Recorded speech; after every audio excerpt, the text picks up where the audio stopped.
লুকানো রহস্য, মঞ্চের আড়ালের সত্য, জনপ্রিয় নাটক সিনেমা ট্রেন্ডিং এর তালিকা আর মিউজিকের উত্থান পতনের সব খবর নিয়ে আমি অনুভা হাজির হয়েছি স্যান্ডেলিনা শোবিজ ওয়ার্ল্ডের আজকের বিশেষ আয়োজনে। মিস ইকো 2026-এর আন্তর্জাতিক সৌন্দর্য ও পরিবেশ সচেতনতার মঞ্চে বাংলাদেশের প্রতিনিধিত্ব করতে আনুষ্ঠানিকভাবে যাত্রা শুরু করেছেন আভিলা ইসলাম। দেশের হয়ে বিশ্ব মঞ্চে যাত্রার খবর থাকছে শুরুতেই। গত বুধবার রাজধানীর বনানীর দি এনচেন্টেড রেসিডেন্সে আয়োজিত সংবাদ সম্মেলনে আনুষ্ঠানিকভাবে মিস ইকো 2026 ঘোষণা করা হয় ডিজে আভিলা ইসলামকে। অনুষ্ঠানে মিস ইকো বাংলাদেশের ন্যাশনাল ডিরেক্টর আলিশা ইসলাম বিজয়ী আভিলা ইসলামের মাথায় মুকুট পরিয়ে দেন। আলিশা ইসলাম পূর্বে miss universe Bangladesh 2019 first runner up এবং মিস কসমো বাংলাদেশ 2025 খেতাব অর্জন করেছিলেন। দুই বোনই বিউটি প্যাজেন্টে আসার কারণ হচ্ছে বিউটি প্যাজেন্ট কিন্তু comes with a big responsibility. It's not just about the beauty and the pageant or the global stage, it's about taking your whole country with you. আপনার পুরো দেশকে নিয়ে আপনি কতটুকু রিপ্রেজেন্ট করতে পারেন, এত বড় মঞ্চে নিজের দেশকে কতটুকু সুন্দরভাবে তুলে ধরতে পারেন, নিজের দেশের কজেস, প্রবলেমস, ভালো জিনিস, খারাপ জিনিস সব তুলে ধরাটা, কত সুন্দর করে রিপ্রেজেন্ট করা, এটা কিন্তু অনেক বড় একটা রেসপন্সিবিলিটি আর এটা অনেক বড় অনারের ব্যাপার। সো এই জন্যই দুই বোনই আমরা প্যাজেন্টে আছি। নতুন মিস ইকো বাংলাদেশ 2026 হিসেবে নির্বাচিত হওয়ার পর ডিজে আভিলা আগামী 12 মে 2026 তারিখে মিস ইকো ইন্টারন্যাশনাল প্রতিযোগিতায় অংশ নিতে মিশরের উদ্দেশ্যে যাত্রা করবেন। আগামী প্রতিযোগিতায় অংশ নিতে বিভিন্ন ধাপের প্রস্তুতি নিচ্ছেন আভিলা ইসলাম। আমি বাংলাদেশ নিয়ে অনেক বেশি কনফিডেন্ট, কারণ এখন পর্যন্ত ওরা জাস্ট ইজিপ্টে আমার ফার্স্ট লুক দেখেছে। আমি কিন্তু এখন পর্যন্ত প্রেডিকশনের জন্য কিছু বলিনি বা আমি কোনো ভয়েস দেইনি, এখন পর্যন্ত আমার কোনো ভিডিও আপলোড হয়নি বা আমার সোশ্যাল ওয়ার্কের কিছু আপলোড না হওয়াতেই তারা কিন্তু আমাকে কেউ টপ 4 টপ 10 মধ্যেই রাখছে। সো আমি খুব আশাবাদী যে এবার আমাদের জন্য আসলেই খুব ভালো কিছু হবে, কারণ মিস ইকো কিন্তু 7th most prestigious pageant in the world এবং মিডল ইস্টের সবচেয়ে বড় প্যাজেন্ট। সো এটা কিন্তু বাংলাদেশে I am the first person যে হলো। অ্যান্ড এই এনভায়রনমেন্টটা নিয়ে, অ্যাডভোকেসিটা নিয়ে যেহেতু আমরা কাজ করতে পারছি, আমার মনে হচ্ছে যে মিস ইকো অনেক আশাবাদী এবার বাংলাদেশের প্রতিনিধিকে নিয়ে, এবং আমরাও অনেক হোপফুল। গ্রুমিং, ফিটনেস, উপস্থাপনা দক্ষতা এবং পরিবেশ বিষয়ক কার্যক্রম নিয়েই এখন তার ব্যস্ত সময় কাটছে। আমি মনে করি একটা কুইন বা একটা প্রতিযোগিতা বা একটা প্যাজেন্ট হোল্ডার, টাইটেল হোল্ডারের মেইন অ্যাসেন্স যেটা থাকা উচিত, যেটা উদ্দেশ্য থাকা উচিত, সেটা হচ্ছে সে কত সুন্দর করে কথা বলতে পারে এবং মানুষ তার কথা কতটুকু মনোযোগ দিয়ে শোনে। বিশ্ব মঞ্চে বাংলাদেশের প্রতিনিধিত্ব করতে প্রস্তুত মিস ইকো বাংলাদেশ 2026 আভিলা ইসলাম। তার এই যাত্রা দেশের জন্য বয়ে আনুক নতুন সাফল্য, এমনটাই প্রত্যাশা সবার। ঈদ মানে আনন্দ, উৎসব আর সিনেমা। প্রতি বছরের মতো এবারও ঈদকে ঘিরে দেশের প্রেক্ষাগৃহে মুক্তির অপেক্ষায় রয়েছে এক ঝাঁক নতুন বাংলা সিনেমা। নানা গল্প ও ভিন্নধর্মী নির্মাণ নিয়ে দর্শকদের সামনে আসতে যাচ্ছে একাধিক চলচ্চিত্র। এই নিয়ে বিস্তারিত থাকছে এবারের আয়োজনে। চিত্রা কিন্তু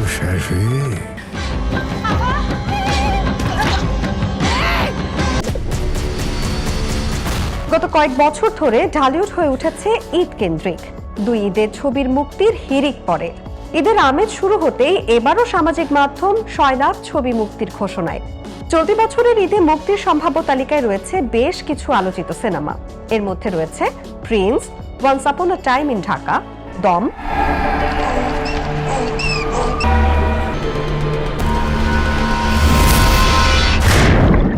রাক্ষস, বনলতা এক্সপ্রেস, আজিজ আমার বউ আমার কোন কথা শোনে, আর সবার গলার কাটা হয়ে আছে, গলা পর্যন্ত মদে ডুবে থাকা এক মুরব্বী। আপনার পরিচয়? বাকের তবে ইঞ্জিনের পিছনের বগিগুলোর মতো এদের গল্প এসে মিলে যাবে এক জায়গায়। দুইটা কথা সব সময় মনে রাখবে। কোন দুইটা কথা? যে কোনো দুইটা। তোমাদের যে ব্রেনের অবস্থা, দুইটার বেশি কথা তো মাথায় রাখতে পারবে না। প্রেসার কুকার, ছোট পাখি ছোট কিচিমিচি কোথা যাও বলে যাও শুনি,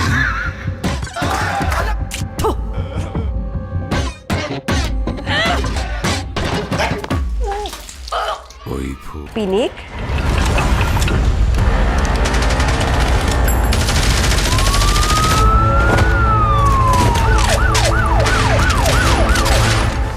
বিভিন্ন ঘরানার গল্প নিয়ে নির্মিত এই সিনেমাগুলোতে রয়েছে অ্যাকশন, থ্রিলার, রোমান্স এবং সামাজিক বাস্তবতার নানা দিক। বাংলাদেশি মুসলমান মনে রাখো। নির্মাতারা আশা করছেন ঈদের ছুটিতে পরিবার পরিজন নিয়ে দর্শকরা প্রেক্ষাগৃহে গিয়ে উপভোগ করবেন নতুন এই চলচ্চিত্রগুলো। চলচ্চিত্র সংশ্লিষ্টরা বলছেন, একসঙ্গে এতগুলো সিনেমা মুক্তি পেলে প্রেক্ষাগৃহে দর্শক সমাগম বাড়বে এবং দেশের চলচ্চিত্র শিল্পে আসবে নতুন গতি। ইতোমধ্যেই অনেক সিনেমার পোস্টার, টিজার ও গান প্রকাশ পেয়ে দর্শকদের মধ্যে তৈরি করেছে আগ্রহ। ঈদের আনন্দকে আরো রঙিন করতে প্রস্তুত বড় পর্দা। এখন দেখার পালা কোন সিনেমা জয় করে নেয় দর্শকদের মন এবং প্রেক্ষাগৃহে তোলে উৎসবের আমেজ।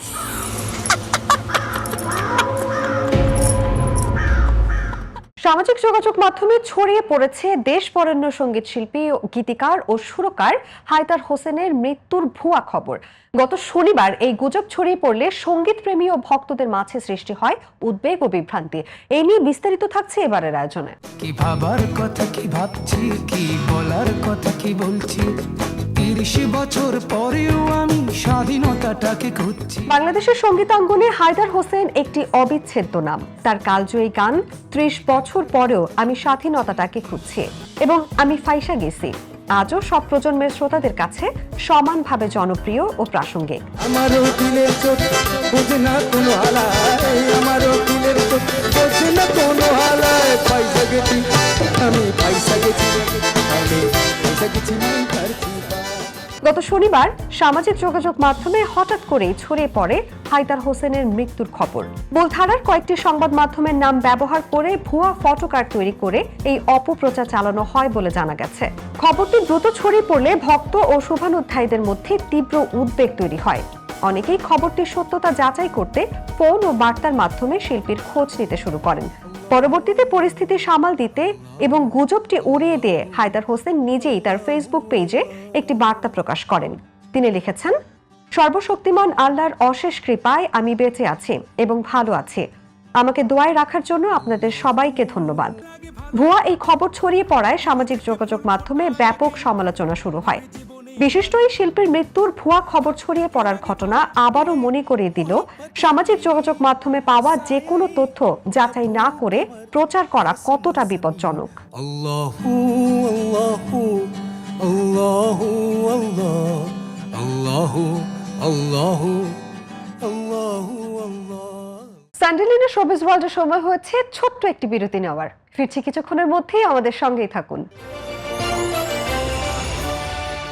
বিরতির পর সবাইকে ওয়েলকাম করছি স্যান্ডেলিনা শোবিজ ওয়ার্ল্ডে। ফিডিং ইন্ডিয়া কনসার্ট 2026-এর তৃতীয় সংস্করণে পারফর্ম করতে দীর্ঘ 19 বছরের বিরতি ভেঙে এপ্রিলে ভারতে ফিরছেন বিশ্বখ্যাত পপ তারকা শাকিরা। তিনি আগামী 10 এপ্রিল মুম্বাই এবং 15 এপ্রিল দিল্লিতে কনসার্ট করবেন। এই নিয়ে বিস্তারিত থাকছে এবারের আয়োজনে।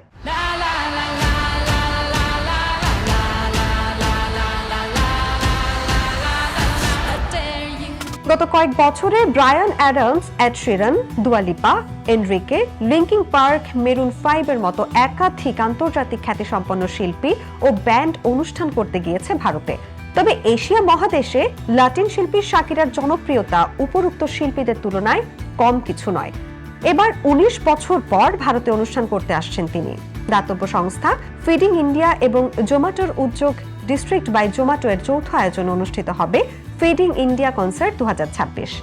আয়োজকদের মতে এই আয়োজনের লক্ষ্য শুধু বিনোদন নয়, ক্ষুধা ও অপুষ্টি বিষয়ে সচেতনতা তৈরিও এর অন্যতম উদ্দেশ্য।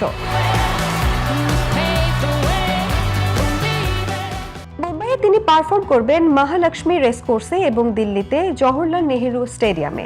কনসার্টে শাকিরার পাশাপাশি আন্তর্জাতিক ও ভারতের আরও কয়েকজন শিল্পী অংশ নেবেন। এক বিবৃতিতে শাকিরা বলেন, ভারতে পারফর্ম করা সবসময় তার জন্য বিশেষ অভিজ্ঞতা। মুম্বাই ও দিল্লির ভক্তদের সঙ্গে আবারও যুক্ত হতে পেরে তিনি রোমাঞ্চিত। তিনি জানান, ফিডিং ইন্ডিয়া কনসার্ট শুধু সঙ্গীতের আয়োজন নয়, এটি এমন একটি উদ্যোগ যেখানে সবাই মিলে নিশ্চিত করার চেষ্টা করা হচ্ছে যাতে প্রতিটি শিশু তার বেড়ে ওঠার জন্য প্রয়োজনীয় পুষ্টি পায়। নিজের বেয়ারফুট ফাউন্ডেশনের মাধ্যমে শিক্ষা ও শিশু কল্যাণে দীর্ঘদিন ধরে কাজ করে যাচ্ছেন এই তারকা। এই উদ্যোগটি জিরো হাঙ্গার বা ক্ষুধা মুক্ত বিশ্ব গড়ার লক্ষ্যের সঙ্গে সামঞ্জস্যপূর্ণ। গত বৃহস্পতিবার প্রকাশ্যে এলো অরিন্দম শীল পরিচালিত সিনেমা কর্পূরের ট্রেলার। সিনেমায় মুখ্য চরিত্রে অভিনয় করেছেন ঋতুপর্ণা সেনগুপ্ত। পাশাপাশি অভিনয় করতে দেখা যাবে কুণাল ঘোষ, ব্রাত্য বসুকেও। আগামী 19শে মার্চ মুক্তি পাবে সিনেমাটি। এই নিয়ে বিস্তারিত থাকছে এবারের আয়োজনে। এতদিন বাদে তোমরা হঠাৎ মৌসুমী সেন নিয়ে। মুক্তির দিন যতই এগোচ্ছে ততই পারদ চড়ছে অরিন্দম শীল পরিচালিত পলিটিক্যাল থ্রিলার কর্পূরের। মৌসুমী সেনের নিখোঁজ হওয়ার পেছনে যে একটা রহস্য আছে। প্রথম থেকেই চর্চায় এই সিনেমার বিষয়বস্তু। 90-এর দশকে কলকাতা বিশ্ববিদ্যালয়ের সহকারী পরীক্ষা নিয়ামক মনীষা মুখোপাধ্যায়ের অন্তর্ধান রহস্যের ঘটনাকে কেন্দ্র করে এই ছবি যে অনেক অজানা রহস্য উন্মোচন করবে সেই ঝলক টিজারে পাওয়া গেলেও বৃহস্পতিবার রহস্য রোমাঞ্চের আচ্ছাদনে দর্শকদের সামনে এলো কর্পূরের ট্রেলার। রেজাল্টে মার্কস বাড়ানো, র্যাঙ্ক বিক্রি। কোটি কোটি টাকার চরম শিক্ষা দুর্নীতির মাঝেই মৌসুমীর হঠাৎ কর্পূরের মতো উবে যাওয়ার ঘটনার কয়েক ঝলকেই হলো গায়ে কাঁটা দেওয়ার অনুভূতি। দিদি একবার চটে গেলে কিন্তু ফেল করা তো দুবার ভাববেন না। আগামী 19শে মার্চ মুক্তি পেতে চলেছে কর্পূর। অরিন্দম শীল পরিচালিত কর্পূর ঘোষণার পর থেকেই মানুষের মনে একটা অন্যরকম আগ্রহ তৈরি করেছিল। অঙ্কটা ছিল প্রায় 50 কোটি টাকা। অস্বীকার করতে পারেন? 1997 সালে কলকাতা বিশ্ববিদ্যালয়ের সহকারী পরীক্ষা নিয়ামকের অন্তর্ধানের প্রেক্ষাপটে সাহিত্যিক দীপান্বিতা রায়ের লেখা অন্তর্ধানের নেপথ্যে অবলম্বনে তৈরি হয়েছে কর্পূর। এই ব্যবসায় শত্রুর অভাব নেই ম্যাডাম। ছবির নামকরণ করেছেন ব্রাত্য বসু। ছবির টিজার লঞ্চের পর এবার মুক্তি পেল ট্রেলার। ভয় ঢোকাতে হবে তাদের মনে বাবা। নি থাকতে স্ক্যামটা প্রকাশ্যে এলো না। পুলিশের উর্দি আমি ছাড়লেও উর্দি আমায় ছাড়ে না। চোখ বন্ধ করে বলা যায় এই ছবির ট্রেলারেও যিনি নজর কেড়েছেন তিনি হলেন তৃণমূল কংগ্রেসের মুখপাত্র তথা অভিনেতা কুণাল ঘোষ। এই ছবিতে মুখ্য ভূমিকায় অভিনয় করেছেন ঋতুপর্ণা সেনগুপ্ত। এছাড়াও গুরুত্বপূর্ণ চরিত্রে রয়েছেন ব্রাত্য বসু, সাহেব চট্টোপাধ্যায়, অনন্যা বন্দ্যোপাধ্যায়, রহমা ভট্টাচার্য, অর্পণ ঘোষাল, রুমকি চট্টোপাধ্যায়, অরিন্দম শীল প্রমুখ। আমি তোকে বাঁচাতে পারতাম। আরে ভাই, বাসটা তো চেঁচে তোমরা নিয়েছো। মৌসুমী সেন কিন্তু হারিয়ে যাননি, ওনাকে মুছে ফেলা হয়েছে। এক্সক্লুসিভটা আমরাই পাচ্ছি তো। কে কিডন্যাপ করেছিল? বিশ্ব চলচ্চিত্রের সবচেয়ে মর্যাদাপূর্ণ আসর অস্কার ৯৮তম একাডেমি অ্যাওয়ার্ডসে পুরস্কার সঞ্চালনা করবেন বলিউড অভিনেত্রী প্রিয়াঙ্কা চোপড়া। শুক্রবার সামাজিক মাধ্যমে এক পোস্টের মাধ্যমে অভিনেত্রী নিজেই এই খবর নিশ্চিত করেছেন। এই নিয়ে বিস্তারিত থাকছে এবারের আয়োজনে। বলিউড থেকে হলিউডে নিজের জায়গা তৈরি করা সহজ ছিল না প্রিয়াঙ্কা চোপড়ার জন্য। in culture, in music, in entertainment. নানা প্রতিকূলতা পেরিয়ে এমনকি গায়ের রং নিয়েও কটাক্ষ শুনতে হয়েছে তাকে, তবুও থেমে থাকেননি এই দেশি গার্ল। পরিশ্রম ও প্রতিভা দিয়ে আন্তর্জাতিক অঙ্গনে নিজের অবস্থান পোক্ত করেছেন তিনি। সেই ধারাবাহিকতায় আবারও অস্কারের মঞ্চে দেখা যাবে প্রিয়াঙ্কাকে। আগামী 16ই মার্চ অনুষ্ঠিত হবে ৯৮তম একাডেমি পুরস্কার। বিশ্বের অন্যতম মর্যাদাপূর্ণ এই পুরস্কার অনুষ্ঠানের উপস্থাপকদের তালিকায় রয়েছে প্রিয়াঙ্কা চোপড়ার নাম।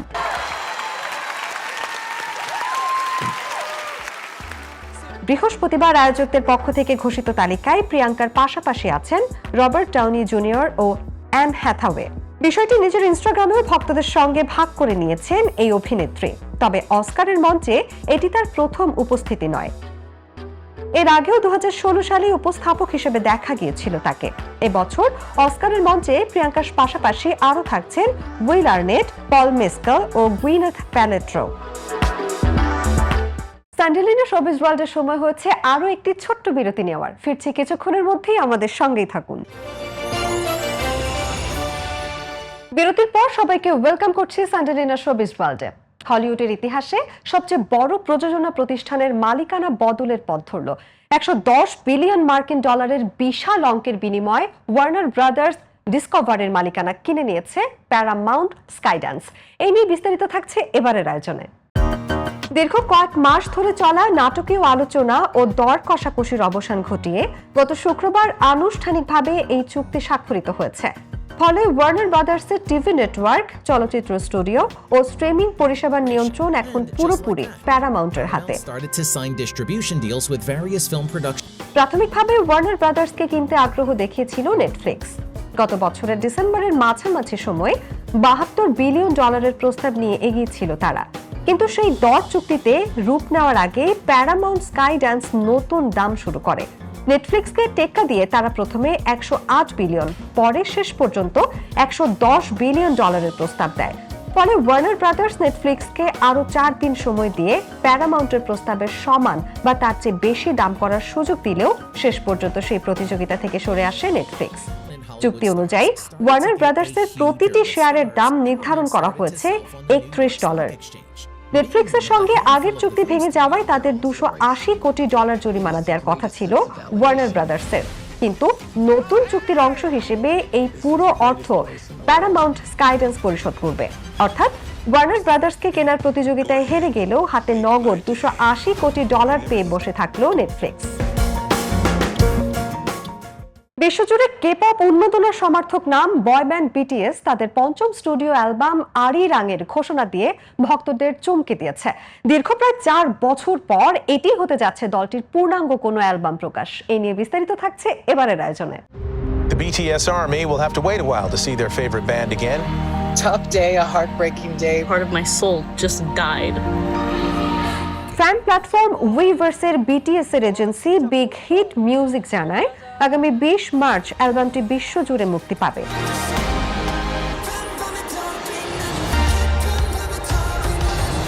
14টি গানের এই অ্যালবামের লিড সিঙ্গেল বা প্রধান গান হিসেবে থাকছে সুইং।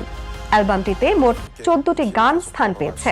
মুক্তির অপেক্ষায় থাকা অ্যালবামটিতে কাজ করেছেন বেশ কয়েকজন আন্তর্জাতিক খ্যাতিসম্পন্ন প্রযোজক। এই তালিকায় রয়েছেন ডিপ্লো, রায়ান টেডার, কেভিন পার্কার এবং বিটিএস এর দীর্ঘদিনের বিশ্বস্ত সহযোগী পি-ডগ।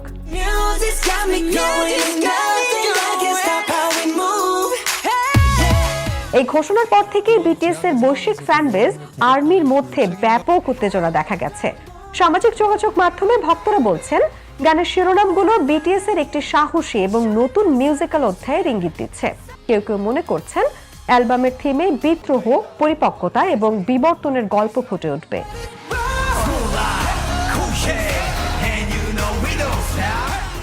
হলিউডে আসছে নতুন এক রোমাঞ্চকর সায়েন্স ফিকশন সিনেমা প্রজেক্ট হেল ম্যারি।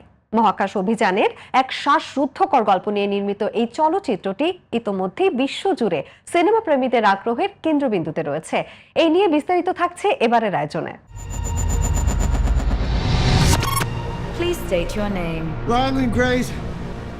সিনেমাটির গল্প আবর্তিত হয়েছে এক বিজ্ঞান শিক্ষককে ঘিরে। হঠাৎ করেই তিনি জেগে ওঠেন একটি মহাকাশ যানে, পৃথিবী থেকে বহু আলোকবর্ষ দূরে। প্রথমে তিনি নিজের পরিচয় ও মিশনের কথা কিছুই মনে করতে পারেন না। ধীরে ধীরে তার স্মৃতি ফিরে এলে তিনি জানতে পারেন পৃথিবীকে ধ্বংসের হাত থেকে বাঁচানোর দায়িত্ব তার উপরই।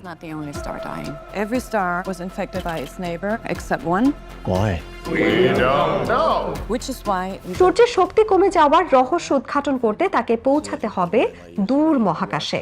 এই বিপজ্জনক অভিযানে তিনি এক অদ্ভুত ভিনগ্রহী বন্ধুর সঙ্গেও পরিচিত হন, যে তাকে সাহায্য করে পৃথিবী ও নিজের গ্রহকে রক্ষার পথে।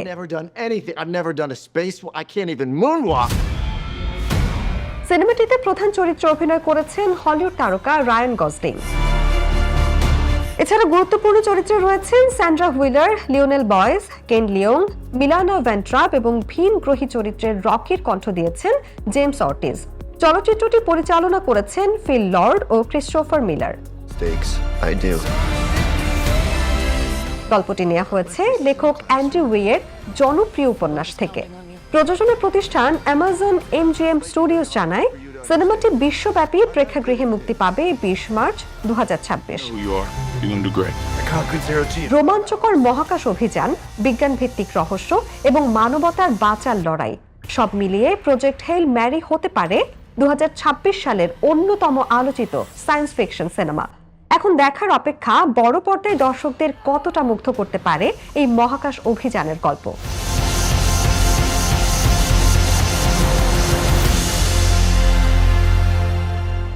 স্যান্ডেলিনা শোবিজ ওয়ার্ল্ড থেকে আজকের মতো বিদায় নিচ্ছি। পরবর্তী আপডেট নিয়ে আবারও ফিরবো আগামী সপ্তাহে নতুন সব গসিপ আর গ্ল্যামার নিয়ে। ভালো থাকুন, বিনোদনে থাকুন।